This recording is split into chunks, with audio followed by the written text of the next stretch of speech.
Josué 6, los 5 primeros versículos.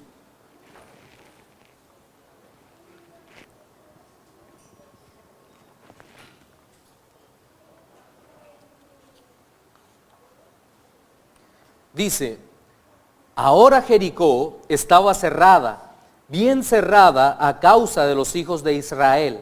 Nadie entraba ni salía. Mas Jehová dijo a Josué, mira, yo he entregado en tu mano a Jericó y a su rey y con sus varones de guerra. Rodearéis pues la ciudad todos los hombres de guerra, yendo alrededor de la ciudad una vez, y esto haréis durante 6 días. Y 7 sacerdotes llevarán 7 bocinas de cuernos de carnero delante del arca, y al 7º día daréis 7 vueltas a la ciudad, y los sacerdotes tocarán las bocinas. Y cuando toquen prolongadamente el cuerno de carnero, así que oigáis el sonido de la bocina, todo el pueblo gritará a gran voz, y el muro de la ciudad caerá. Entonces subirá el pueblo, cada uno derecho hacia adelante. Pueden sentarse. Recordemos que esta conversación sucede en el contexto donde nuestro Señor Jesucristo, preencarnado, le está dando órdenes muy específicas a Josué sobre la primera de las grandes batallas que Israel libraría una vez entrado en Canaán. Este primer contacto entre el pueblo de Dios y los paganos debería ser una muestra contundente del poder de Dios, quien había prometido castigar el pecado de aquellas naciones. Es por eso que la Biblia no se guarda detalles sobre esta primera parte de la guerra y encontramos en primer lugar una situación particular. Antes de iniciar la guerra justa, me refiero, Jericó estaba muy bien resguardada, totalmente cerrada, y la razón era el miedo a los hijos de Dios. La segunda de las consideraciones es que ante la terrible realidad que iban a enfrentar los hijos de Israel, es decir, una ciudad con grandes muros, puertas fortificadas, ejércitos numerosos que enfrentar, el Señor responde con una promesa. Y esa sería la razón principal por la cual el pueblo debería estar seguro, la promesa de Dios. Y finalmente, el último punto en el que voy a hacer más énfasis es que Dios da instrucciones muy precisas al pueblo sobre cómo enfrentar aquella guerra. Cada uno de estos puntos vamos a exponerlos en nuestro sermón dominical de hoy e iniciaremos hablando sobre la guerra justa y su situación previa. El versículo 1 voy a repetirlo, pero en la Nueva Versión Internacional, que dice, las puertas de Jericó estaban bien cerradas por temor a los israelitas. Nadie podía salir ni entrar. Aquí hay un asunto bien interesante, y es que Jericó era una ciudad tan antigua que al momento en que los hijos de Israel llegaron a territorio de Canaán, ya ellos tendrían algunos miles de años allí, como bien lo prueba la arqueología. Y era una sociedad bastante bien estructurada, con una economía estable, pero muy pagana. Es decir, eran por completo enemigos de Dios. El nombre de aquella ciudad probablemente connotaba lugar fragante por las plantas balsámicas que crecían en su área, que daban un olor delicioso en el aire. También es posible que se llamara así por la diosa Luna, a las que ellos adoraban. La ciudad medía aproximadamente 17 hectáreas y es muy poco lo que se conoce de sus habitantes, excepto por lo que nos ha aportado la Biblia y algunos escritos de la arqueología. Pero encontramos en primer lugar que hay una seguridad reforzada, justo antes de entrar. Y sabemos por la Escritura que ya de por sí la ciudad era imponente. Yo no sé si ustedes recordarán el informe que dieron 10 de los 12 espías que fueron enviados por Moisés en Números capítulo 13. De hecho, en Números 13, 28, el texto dice, mas el pueblo que habita aquella tierra, este es parte del informe de los 10 espías que dieron un informe descorazonador. El pueblo que habita aquella tierra es fuerte y las ciudades muy grandes y fortificadas, y también vimos allí a los hijos de Anac. Era un informe que a cualquiera lo hubiera puesto a temblar, realmente. Pero el asunto es que ya en el libro de Josué, cuando nosotros entramos, en el capítulo 2, Josué envía 2 espías, pero recordemos que la labor de aquellos espías, aunque sirvió mucho, los espías fueron descubiertos.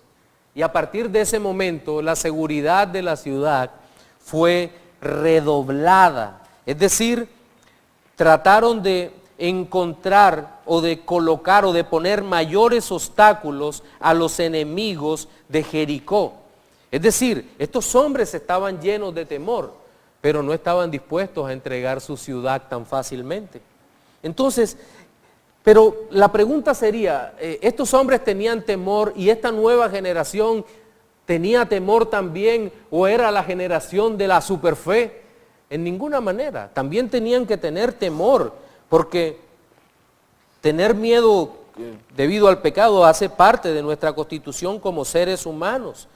Y el llegar a tener miedo frente al peligro también nos define como seres humanos, porque de otra manera los sacrificios no tendrían ningún sentido.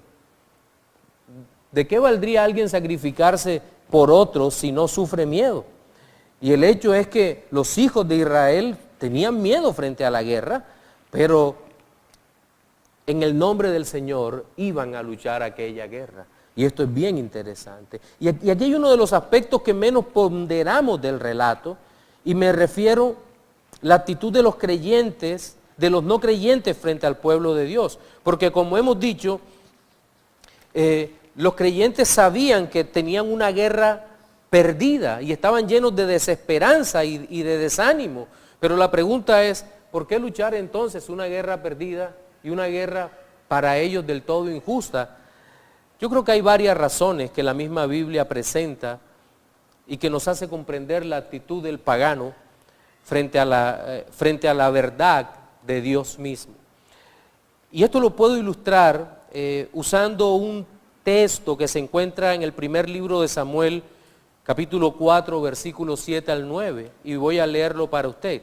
Lo repito para los que anotan, primero de Samuel 4, del 7 al 9, dice, los filisteos tuvieron miedo porque decían, ha venido Dios al campamento, y dijeron, ay de nosotros, pues antes de ahora no fue así, ay de nosotros, ¿quién nos librará de la mano de estos dioses poderosos? Estos son los dioses que hirieron a Egipto con toda plaga en el desierto. Esforzaos, oh filisteos, y sed hombres para que no sirváis a los hebreos como ellos os han servido a vosotros. Sed hombres y pelead. Lo que podemos observar aquí, en estos pocos versículos, es toda la actitud de los paganos frente al Señor. Es una actitud soberbia que, a pesar de conocer el poder de Dios verdadero y de las razones por las cuales el Señor ataca, se negaban a cumplir la voluntad de Dios. Es decir, nos encontramos ante el orgullo terrible y la soberbia de personas que, aunque saben de la existencia del Señor, por ningún motivo van a aceptar el señorío del Todopoderoso, ni se rendirían ante Él, y prefieren la muerte antes que la vida ofrecida a Cristo. Y aquí hay una situación bien interesante, y es que el ingreso de Israel a Canaán representaba para los impíos no solamente la pérdida del territorio, sino de la vida. Pero supongamos que no iban a perder la vida. Partamos de un supuesto. Significaba la pérdida de la libertad, significaba aceptar unos nuevos amos, significaban aceptar la cosmovisión hebrea, que en su mayoría había sido una cosmovisión heredada de la revelación que Dios había dado. Entonces, estos paganos no estaban dispuestos a perder, abro comillas, su libertad, cierro comillas. Pero lo curioso es que ellos estaban defendiendo su forma de vida de esclavos del pecado. Y lo iban a defender a muerte. Preferían seguir siendo idólatras, paganos, pecadores, e iban a dar su vida por eso. Cualquier parecido actualmente con nuestro tiempo presente no es mera coincidencia. Todo pagano está dispuesto a enfrentarse férreamente contra el Evangelio de Cristo, incluso dar su vida para mantener su estatus de esclavo del diablo. Sí. Ahora bien, quiero hacer una primera aplicación tomando como contexto todo este primer versículo y el conflicto que se avecinaba. Romanos 12:18 afirma: en cuanto sea posible, en cuanto de vosotros dependa, estad en paz con todos los hombres. Y es indiscutible que este pasaje implica que existe un condicional. En cuanto dependa de vosotros, estad en paz con todos los hombres. El problema es que casi nunca depende de nosotros. Hay un asunto muy serio. Creo que el Evangelio nos manda a ser pacificadores. De hecho, lo estábamos viendo ahora, principalmente con nuestros hermanos y demás. Pero el hecho es que vivimos en una sociedad, en un mundo donde los mansos siempre son acosados, provocados, amenazados, presionados, para que actúen en forma contraria al Evangelio. Sí, tenemos que luchar por hacer la voluntad de Dios, pero seguramente habrá ocasiones en que, como hijos de Dios, no vamos a poder estar en paz con todos los hombres. Y eso trasciende a la esfera eclesiástica, la esfera del reino de Dios. Y nosotros como ciudadanos también enfrentamos esta esfera de ser parte de una nación que nos toca evaluar y valorar cómo vamos a vivir y cómo debemos actuar frente a esos casos. Pero más allá de eso, quisiera enfocarme en el segundo de los puntos del sermón, y es que la guerra justa es sobre la guerra justa y la promesa de victoria dada por Dios. El versículo 2, lo leo en la versión de las Américas, dice: mas Jehová dijo a Josué: mira, yo he entregado en tu mano a Jericó y a su rey con sus varones de guerras. Ahora bien, en el relato es evidente que el pueblo entraba a la guerra con la plena seguridad de que iban a vencer y que su causa era justa. Eso siempre tiene que estar pendiente o presente en cualquier guerra. Es justa mi causa, no solo el conflicto espiritual, sino en cualquier tipo de conflicto. ¿Es justa mi causa? El Señor había decidido castigar la maldad de los cananeos al tiempo que llevaba a los hijos de Israel a la tierra de la promesa. Y la pregunta que haría cualquier hombre al entrar en esta guerra era: ¿por qué deberíamos confiar en que vamos a salir victoriosos de esta guerra? ¿Cuál es la razón? Y de seguro, si hubiéramos estado allí, tal vez empezaríamos a hacer un análisis de la capacidad militar de Israel frente a la capacidad de la nación pagana. Hubiéramos visto las condiciones en las cuales se iba a dar la guerra. ¡Wow! Ciudades amuralladas, ejércitos ordenados, civilizaciones más antiguas, hombres y mujeres dispuestos a dar la piel con el fin de defender su forma de vida. Y entonces, ¿qué seguridad tenemos nosotros? Volvamos al contexto del relato. El ángel del Señor se le había aparecido a Josué. Josué estaba postrado sobre su rostro, escuchando las palabras que el Cristo de la gloria estaba dando. ¿Qué era lo que le estaba diciendo el Cristo de la gloria a Josué? Josué, yo he entregado en tu mano a Jericó y a su rey con sus varones de guerra.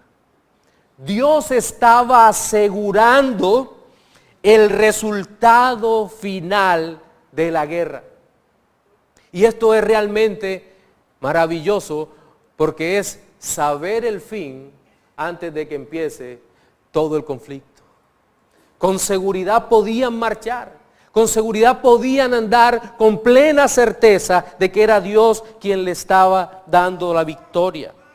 Dios le estaba diciendo al pueblo, Él había entregado a Jericó y por lo tanto la caída de aquella poderosa ciudad era inminente, estaba decretado y por lo tanto la guerra se hacía sobre certezas.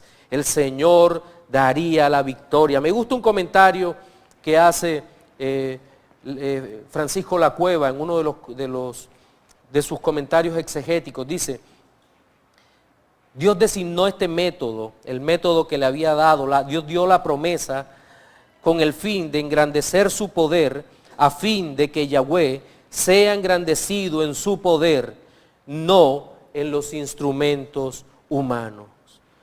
¿Y qué incluía esta promesa? Incluía la muerte de aquellos que se oponían al plan de Dios. Y ahí aparece unas cuantas líneas haciendo una declaración, que es una declaración contundente en contra de toda la forma de vida y todos los gobernantes de los impíos. Al final del versículo 2 dice, y a su rey lo ha entregado el Señor con sus varones de guerra. ¿Y por qué es importante esto? Tanto en la sociedad actual como en las civilizaciones antiguas, el rey o los mandatarios siempre han sido los más resguardados.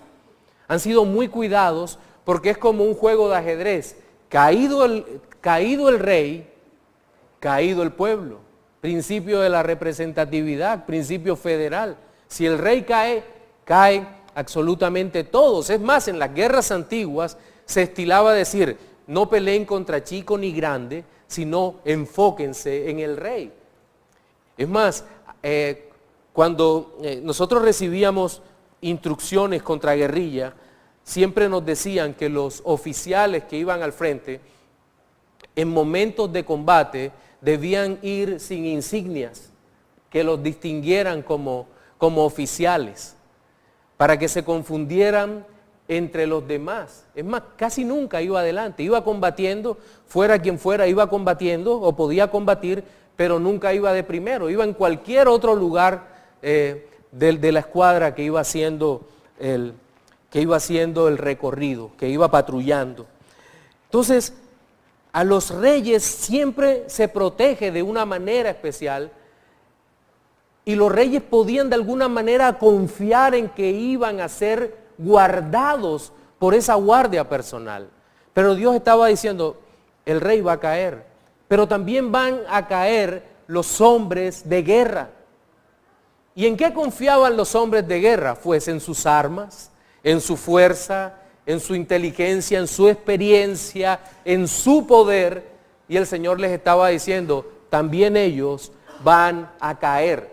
Pero no van a caer porque Israel fuera mejor que los de Jericó, sino porque Dios mismo los estaba entregando en sus manos. Me encanta que en los libros proféticos y también en el Apocalipsis, en más de una ocasión, el Señor nos recuerda esto, que para Él no hay distinción entre grandes y chicos al momento de hacer juicio. Apocalipsis 19, 17 y 18 dice, y vi a un ángel que estaba en pie en el sol y clamó a gran voz diciendo a todas las aves que vuelan en medio del cielo, venid y congregaos a la gran cena de Dios para que comáis carnes de reyes y de capitanes y carnes de fuertes, carnes de caballos y de sus jinetes, y carnes de todos, libres y esclavos, pequeños y grandes. Es muy claro, mis hermanos, que Dios no hace acepción de personas ni para salvar ni para condenar. Una persona se puede presentar delante de Él con todos los títulos. Señor, yo fui un emperador, la gente me adoraba, la gente me amaba. Pero Dios le dirá al final de los tiempos, pero tú no estás escrito en el libro de la vida y por lo tanto te espera la más terrible condenación. Lo mismo que se puede presentar un gran general o un gran guerrero que toda la vida ha vivido de la espada. Pero yo luché y soy digno y tengo honor. Pues tú y tu honor serán terriblemente condenados. Y esto es lo que nos muestra. Dios en su soberanía puede condenar al más digno y salvar al más pecador, porque no depende de nosotros ni de lo que nosotros pretendamos ser aquí en la tierra, sino del Señor. Todo hoy en día, mis hermanos, condenación y salvación dependen por entero de la obra gloriosa de Jesucristo nuestro Señor en la cruz del Calvario. Si creemos en Él como Señor y Salvador, tenemos vida eterna. El que no crea será condenado. Es lo que afirma la gloriosa Escritura. Ahora bien, mirando este segundo versículo del capítulo 6, donde el Señor hace esta promesa, viene una pregunta a manera de aplicación. ¿Puede este tipo de situación de guerra ordenada por Dios ocurrir en nuestro tiempo? Bien, esto es bastante difícil de presentar, no porque falte claridad en la Escritura, sino por la dureza del corazón y la forma como el humanismo ha venido ganando espacio en el alma. Bien lo expresaba nuestro hermano pastor Oduber, que para muchos la guerra es simplemente el cese de las hostilidades, o la paz es simplemente el cese de las hostilidades, y nada más alejado de la realidad. Miren, en el nuevo pacto la guerra es una realidad tan presente como lo era en el antiguo pacto. Los hombres de los postreros días, es decir, todos aquellos que vivimos después de la obra concluida de Cristo en la cruz, muchos viven de forma tan perversa como los cananeos. Por lo tanto, la maldad será tratada de cualquier forma que el Señor haya decidido tratarla. A los impíos a través de juicios terribles y temporales que vendrán sobre ellos probablemente a través de guerras. Y a los creyentes, aún en medio de la guerra, gracia abundante por medio de Jesucristo y la seguridad y la paz que puede tener un hombre que ha confiado en Cristo. De hecho, alguna vez a un creyente que era dibujante le dijeron, pinta un cuadro que represente la paz. Y aquel hombre entregó un cuadro en donde había un pájaro que se había posado sobre el mástil de un barco en medio de una fuerte tormenta. Y cuando llevó el cuadro le dijeron, pero te dijimos que pintaras algo relacionado con la paz. Y en medio de esa tormenta, ¿qué paz habrá? Y él dijo, el pájaro tiene paz. Está totalmente tranquilo, no importa lo que esté a su alrededor. Entonces, la paz no es sinónimo de que han cesado los conflictos. Esperamos en esa promesa escatológica de que algún día cesarán los conflictos y eso irá unido, la paz del corazón, a la paz exterior que tendremos los hijos de Dios. El último de los aspectos que quiero tratar es sobre la guerra justa y el que ha sido el título de nuestro sermón, instrucciones para la guerra justa. Bien, voy a leer nuevamente en la Biblia de las Américas. El texto dice del versículo 3 al 5, rodearéis pues la ciudad todos los hombres de guerra, yendo alrededor de la ciudad una vez, y esto haréis durante 6 días. Y 7 sacerdotes llevarán 7 bocinas de cuernos de cordero, de carnero, delante del arca, y el séptimo día daréis 7 vueltas a la ciudad, y los sacerdotes tocarán las bocinas, y cuando toquen prolongadamente el cuerno de carnero, así que oigáis el sonido de la bocina, todo el pueblo gritará a gran voz, y el muro de la ciudad caerá. Entonces subirá el pueblo, cada uno derecho hacia adelante. Lo primero que se observa en estos 3 versículos es que Dios le da a Josué un plan detallado de cómo actuar ante la ciudad de Jericó. Por cierto, aun cuando valoremos las enormes capacidades militares de Josué, el líder de Israel, es evidente que una guerra frontal contra Jericó era un suicidio. Ya lo hemos dicho, los habitantes querían ganar la guerra para mantener su forma de vida, tenían la muralla a su favor, tenían los ejércitos, tenían la posición alta, que es importante en la guerra, estaban en una colina, y desde esa posición podían arrojar objetos haciendo mucho daño. Es más, podrían esperar la noche, atacar de noche y volverse a ocultar y hacer muchísimo daño al ejército de Israel. Pero entonces, antes de todas aquellas circunstancias en donde siempre el resultado era malo en contra de Israel, Dios empezó a darle instrucciones a Josué. ¿Recuerdan que lo hizo también con Moisés? Antes de la liberación, Éxodo capítulo 3, Dios empieza a hablar con Moisés y le da el paso a paso de lo que debía hacer. Y no solo le da el paso a paso, sino que le da cuál sería el resultado final. Faraón te dejará ir. Acá nuevamente le dice a Josué, la ciudad va a caer. Y es importante que sean las palabras del Señor. Pero revisemos las instrucciones. Son bastante extrañas las instrucciones si las valoramos en nuestro tiempo, ¿verdad? Muy extrañas. Alguno podrá decir, son lógicas y se reciben por la fe. Sí, se reciben por la fe, pero son muy extrañas. Nadie puede decir que no son extrañas. Mire lo que el Señor le estaba diciendo. Pongámonos en el lugar de Josué. Josué 7 días. Primero 6 días una vuelta y el último 7 vueltas. 13 vueltas en total. Sí, Señor. ¿Y 7 vueltas? Cualquiera de nosotros había dicho. Pero Josué estaba en otra actitud. Bueno, Señor, tú lo dices, ¿no? Yo te creo. Y vas a poner 7 sacerdotes junto al arca con 7 bocinas.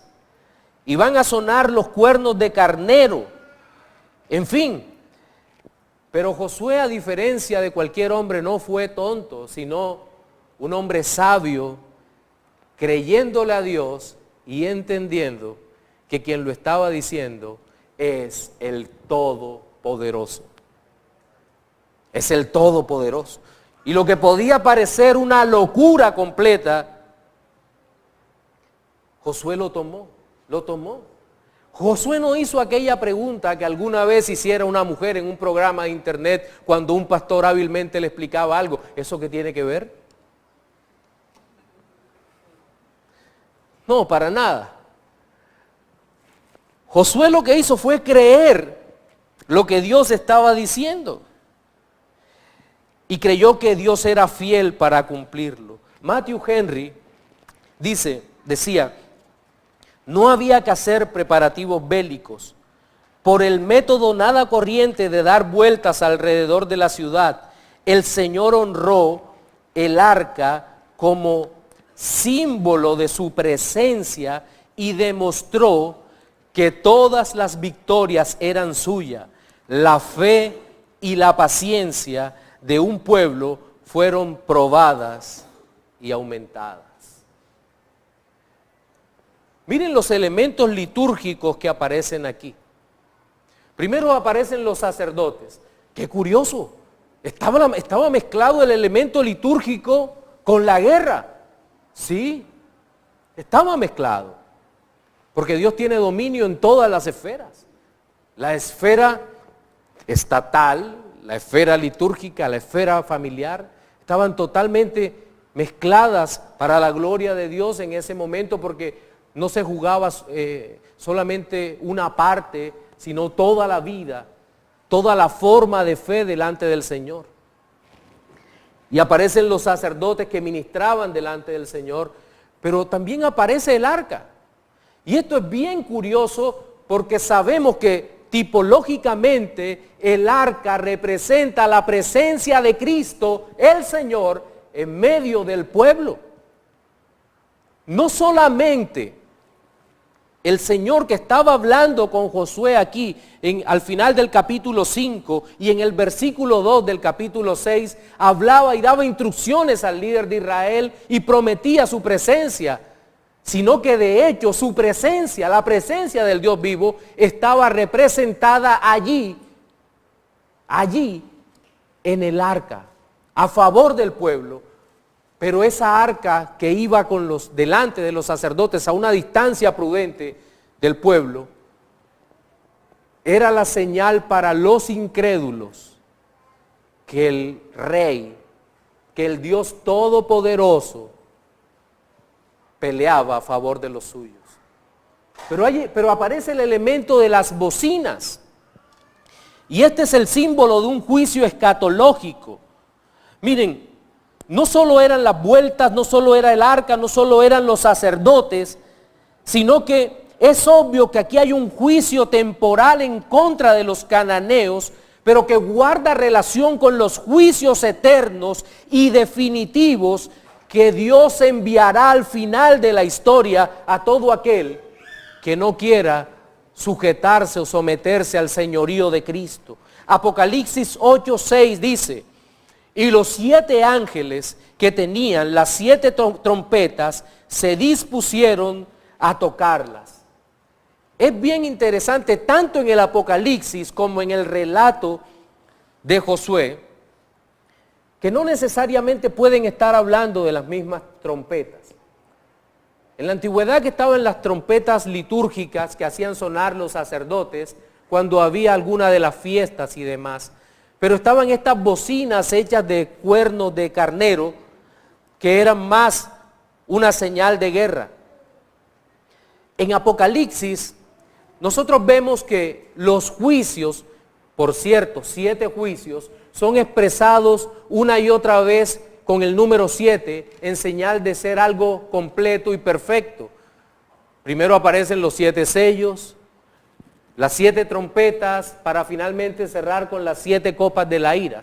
Siempre se repiten una y otra vez.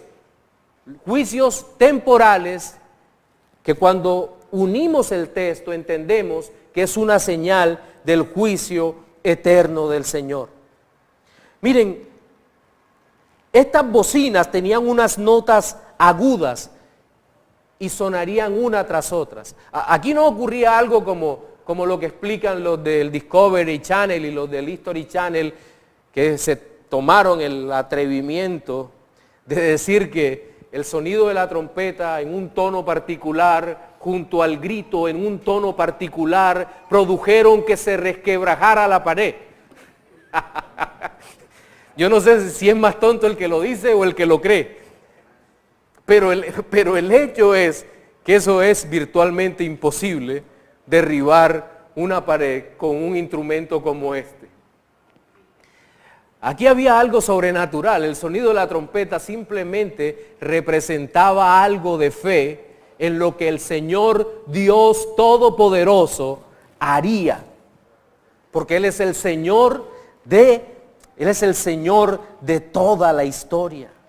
Ahora, es bien importante esto, mis hermanos. Aquellas bocinas, aunque eran las bocinas del jubileo, aquí no encontramos algo así como un grito de júbilo contemporáneo o como un grito histérico y poco varonil.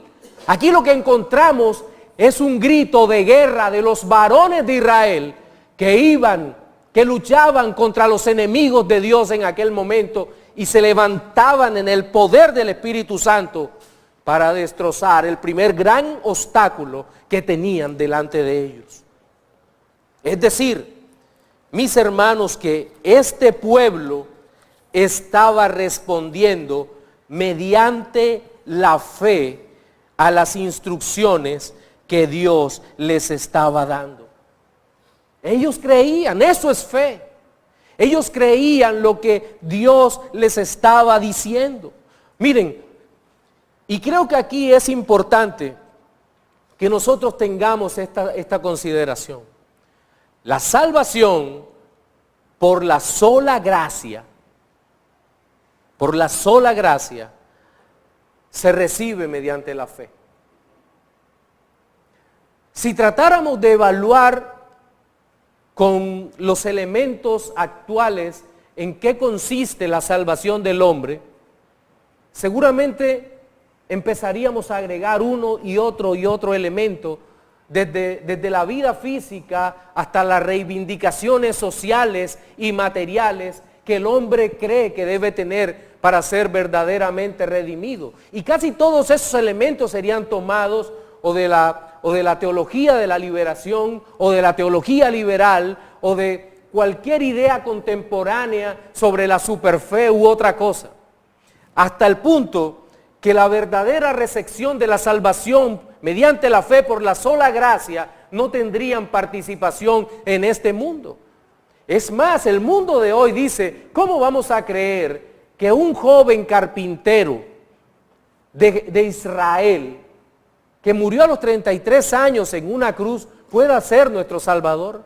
Yo no puedo creer eso, y en eso estamos de acuerdo, que él no puede creer eso y que ninguna persona podría creer eso, a menos que el Santo Espíritu de Dios ponga fe en el corazón para abrazar esa realidad cósmica, tomarla, llevarla al corazón, apropiarse de ella y un día decir, Jesucristo es mi Salvador.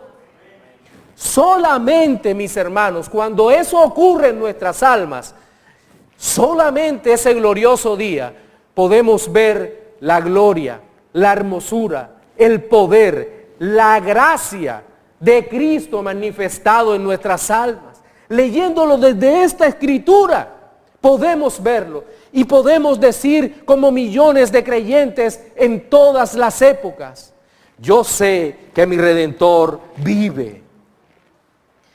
Ahora, antes de finalizar, quiero hacer una última aplicación, tomando como base estos 3 últimos versículos del texto de Josué capítulo 6, el versículo 3, 4 y 5.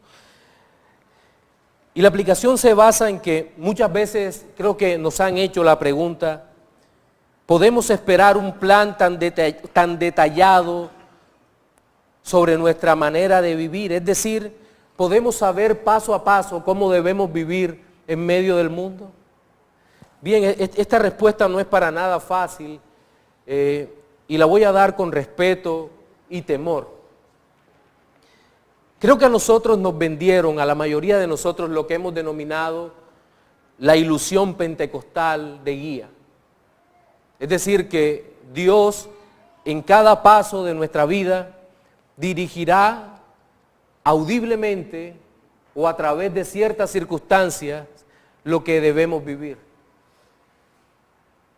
Y se vuelve un poco complejo el asunto, porque queremos escuchar audiblemente la voz de Dios cuando nos levantamos de la cama, cuando vamos a tomar el autobús o nos vamos a subir a nuestro auto, o qué color de ropa escoger. Y se vuelve realmente una carga muy pesada, emulando tal vez a antiguos hombres del Antiguo Testamento, del Antiguo Pacto, que en muchas ocasiones recibieron la voz audible del Señor para guiarlos. Pero nosotros ante eso tenemos que decir que la voz de Dios no siempre estuvo disponible a todos estos hombres en todo tiempo. A Abraham Dios se le apareció 4 o 5 veces, y así la mayoría de los hombres del Antiguo Pacto recibieron muy poco la voz de Dios. Pero entonces viene una segunda consideración que creo que es lo más importante. Creo que tenemos una guía segura, la santa y bendita palabra del Señor. La Biblia dice que esta es la palabra profética más segura, la cual hacemos bien en estar atentos como una antorcha que alumbra en lugar oscuro. De tal manera que podemos tener una guía no solamente ética, porque no creo que retroceder hasta el pietismo alemán sea una buena idea. Tenemos una guía que va más allá de la ética, tenemos una guía que transforma nuestra vida familiar, que transforma nuestra vida litúrgica, que transforma nuestra visión del Estado, que transforma todos los aspectos de nuestra mente. La Biblia nos muestra la perfecta y bendita voluntad de Dios, porque la Biblia es la palabra de Dios y Dios lo llena todo. En nuestro sermón dominical de hoy hemos expuesto 3 aspectos relacionados con Dios y las guerras justas. Fueron ellos: la guerra justa y su situación previa, en el versículo 1. Segundo, la guerra justa y la promesa de victoria dada por Dios. Eso aparece en el versículo 2. Y tercero, la guerra justa y las instrucciones para los guerreros. Versículos del 3 al 5. Reflexiones finales. En este pasaje que acabamos de exponer para los no creyentes, amigo, hay 2 tipos de personas en ese pasaje. Quienes estaban detrás del muro y aunque tenían el corazón reventado, sentían que sus murallas y ejército podrían defenderlos del Dios vivo. Estas personas eran los enemigos de Dios. Haciendo una alegoría, tal vez tú te sientas seguro con lo que tienes hoy detrás de cualquiera sea lo que tú crees tu fortaleza. Pero si eres enemigo de Dios, esa fortaleza caerán, tú morirás e irás eternamente al infierno. Por lo tanto, llamo y pido a Dios que te conceda arrepentimiento y fe, para que corriendo a los pies de Cristo recibas la vida eterna que solo Él te puede dar. Para los creyentes, mis amados hermanos, tenemos un deber, y es un deber enorme. Nuestro deber es asumir las luchas, las guerras que el Señor ponga delante de nosotros. Principalmente ese conflicto de tipo espiritual que es contra el reino de las tinieblas y el cual se levanta contra el reino de los cielos y el cual debemos asumirlo con entereza, con valor, creyendo que Dios ha dado grandes y maravillosas promesas en nuestras vidas.